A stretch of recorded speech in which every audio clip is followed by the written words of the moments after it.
Epic Media. Abantu bangi bakeredde mu kinyongobero ddala abo n'abakozesa omukutu omugatta abantu bagubayita omukwanira wala WhatsApp okubeera ng'ekyamazima teguliiko. Bangi tebasobola kubeera nga bafuna message, bangi tebasobola kuba nga basindika message ddala empya kuba zenkadde.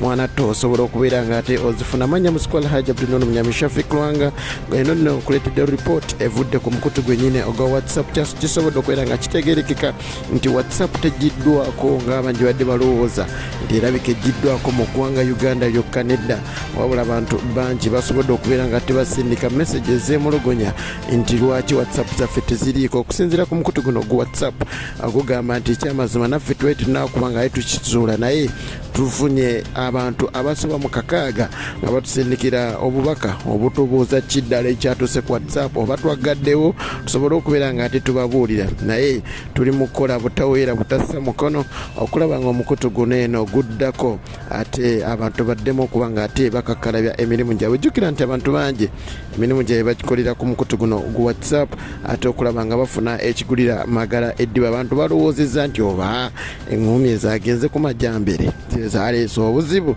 Nedda, majjambere mumuleke musajja watwanyiga ebiwundu bye, naye WhatsApp abantu abagikulira bagambye bagenda kubanga bagitereeza. Omukama akonkomere tusaasira majjambere ne kapanado kaba kakola kapeyinikiira.